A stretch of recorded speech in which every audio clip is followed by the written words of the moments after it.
Things have gotten messy for Milei. The Argentine president thought everything was going great and that with his policies, Argentina's rise to the Olympus of global powers would be unstoppable. The problem is that while some were already talking about the Argentine miracle, reality had very different plans for Milei.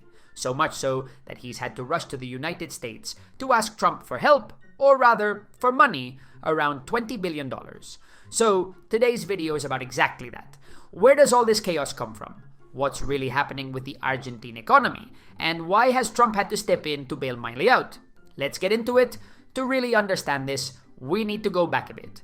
I promise I'll keep it short. We're heading to 1946, the moment when Juan Domingo Perón became president of Argentina. And what was Perón's ideology?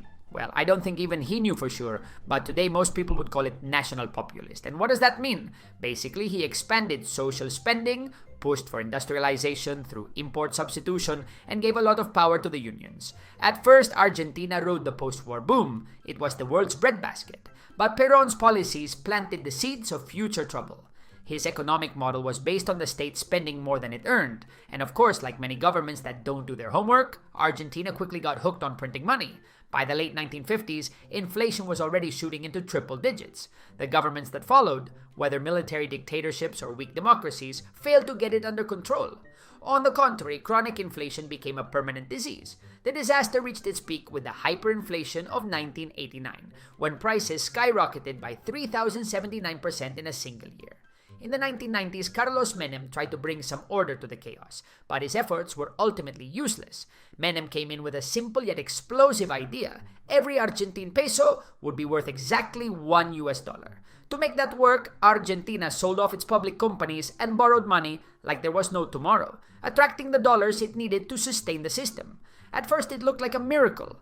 Inflation vanished and people started believing in their currency again. The problem was that it was all a house of cards. When foreign capital stopped flowing in and the country couldn't take on more debt, the whole economy collapsed. Recession hit, unemployment soared, and poverty exploded. Then came 2001 and everything blew up. The Corralito enraged the middle class, there were protests, looting, and a president who fled the country in a helicopter. Argentina ended up declaring the biggest debt default in its history and, as a tragicomic twist, went through 5 presidents in just 11 days. After the chaos of 2001, Nestor Kirchner came to power in 2003 with the wind at his back. Global prices for soy and other raw materials were through the roof. Lucky for him, that was exactly what Argentina produced by the truckload. The country restructured its debt, grew strongly for years, and regained a bit of confidence. But inflation never really went away, and starting in late 2007, under the government of his wife Cristina, the state went back to heavy intervention with price controls, subsidies, and foreign exchange restrictions. In short, the Argentine economy was full of patches. Oh wait, what's that thing about foreign exchange restrictions? Basically, it's a limit the government sets so people can't freely buy dollars. It means the government only lets you buy a tiny amount of dollars at the official rate. The problem is that since everyone wants dollars and can't get them, a black market pops up, the famous blue dollar. Alright, let's move on. In 2015, Macri came to power promising to modernize the country. He lifted the currency controls, raised utility rates, and tried to attract foreign investment, but things quickly went south. In 2018, a currency crisis erupted, and Argentina had to ask the IMF for the biggest loan in its history. With Trump's direct backing, Macri lost the 2019 election, and Peronism returned with Alberto Fernandez. The pandemic finished off what little stability Argentina had left. Fernandez went back to the same old habits, printing money like there's no tomorrow. Inflation shot up to 200% by 2023, poverty climbed past 40%, and the central bank ran out of reserves. In that climate of exhaustion and anger, an outsider appeared, ready to set fire to the status quo. Javier Milei? Milei burst onto the scene like a whirlwind with a radically libertarian message. His goal was clear: to make the state as small as possible and let the free market handle everything. Milei promised to take a chainsaw to public spending and apply a brutal shock to end inflation once and for all. Against all odds, Milei and his party, La Libertad Avanza, won the 2023 presidential elections, and he took office in December of that year, marking a drastic ideological shift for Argentina. When Milei took office in December 2023, he found the country on the verge of collapse. True to his word, he applied a liberal shock therapy at record speed. And what does that mean exactly? Basically, he went for a massive fiscal adjustment, cutting state spending to the bone. And that's exactly what he did. Milei pulled out the chainsaw and slashed public spending wherever he could, even firing 50,000 public employees in just a few months.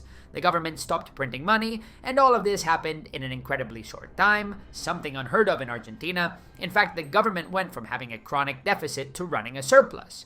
The first place where these changes were felt was inflation, which fell from 25% per month in December 2023 to just 1.88% in August 2025. International financial markets applauded Milei's measures. For the first time in a long while, they saw an Argentine government doing the right thing from an orthodox economic point of view. The reward was immediate. Argentina's country risk, the extra interest it pays compared to US Treasury bonds, fell from 2,500 points in 2023 to barely 500 points by January 2025, a clear sign that investor confidence was back.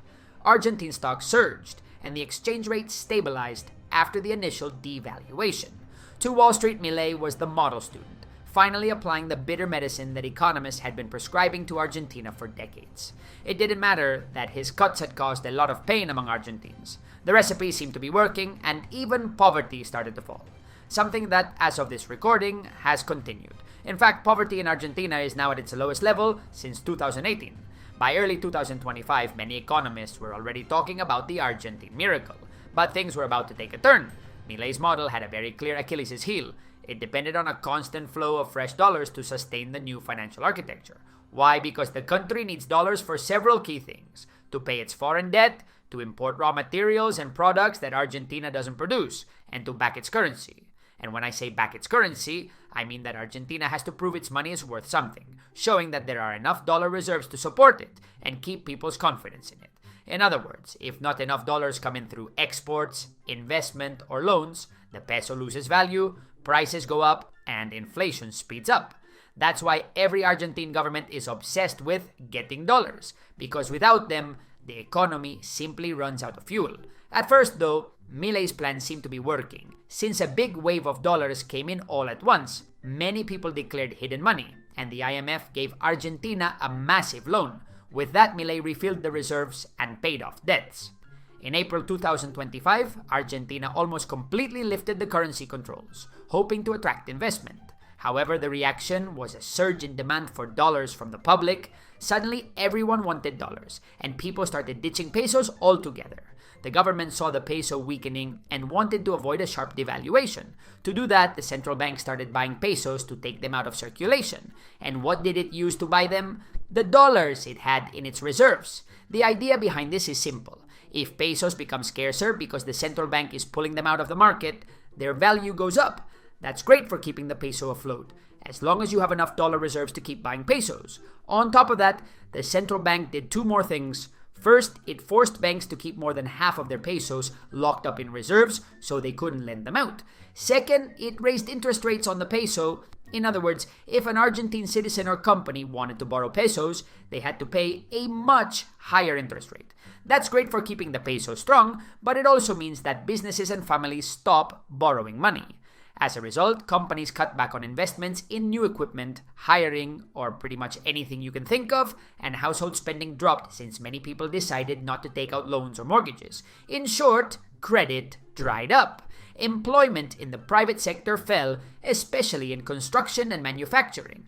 Argentina was avoiding hyperinflation, yes, but at the cost of an emerging recession and growing discontent, particularly among those who had supported Milei, expecting quick improvements in their wallets. This fragile economic mix, combined with two scandals involving Milei and his inner circle, the so-called Libra cryptocurrency scandal and an alleged corruption case involving his sister and closest advisor, Karina Milei, was about to come back to bite the Argentine president. On September 7th, provincial elections were held in Buenos Aires, the country's largest province, and Milei's coalition suffered a crushing defeat, falling nearly 14 points behind the Peronists. Since Buenos Aires accounts for around 40% of Argentina's electorate, the result was a major warning sign. Markets reacted with panic after Milei's defeat in Buenos Aires, fearing that Peronism might return to power in Argentina. In the days that followed, Argentine bonds plummeted, shares of Argentine companies tumbled, and the peso hit the upper limit of its exchange rate band for the first time, 1,475 pesos per dollar, forcing the central bank to sell dollars to keep it there. Country risk jumped to 1,500 points. Milei's government ended up spending $1.1 billion in just 3 days to defend the peso within the band agreed with the IMF. And yes, I hadn't mentioned it before, but that IMF loan wasn't free. It came with strings attached. In fact, in an attempt to calm the markets, Economy Minister Caputo declared that he was willing to sell every last dollar of the reserves if that was what it took to contain the exchange rate. With his popularity in decline, Milei was facing his most critical moment.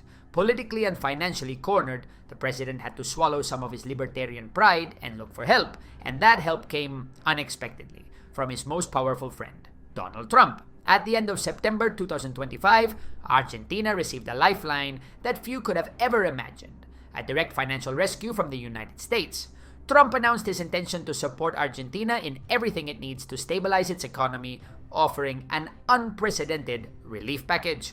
The United States offered Argentina a $20 billion liquidity line to boost its reserves, direct intervention through bond purchases to bring down country risk, and a flexible credit line to stabilize the exchange rate. It was an extraordinary show of support from Washington toward Buenos Aires. The immediate effects were striking. As soon as the news broke, the market made a sharp U-turn toward optimism. Argentina's country risk dropped almost 18% in a single day, from 1,000 to 839 points. The peso stopped falling and bounced back, and bonds regained value. The Casa Rosada celebrated the announcement as an epic triumph, almost a guarantee of survival. With this new scenario, Argentina is now heading toward legislative elections on October 26, 2025. Elections that are quite literally a matter of political life or death for Javier Milei. His movement, La Libertad Avanza, currently holds a minority in Congress. To turn his most ambitious reforms into law, like the deep tax and labor overhauls he promised, Milei needs to win a significant number of new seats. Otherwise, he'll be left with his hands tied. Polls, however, are showing a tough road ahead for him. That's all for today's video. You know the drill. If you enjoyed the story, give it a like, hit subscribe, and dive in for the next one.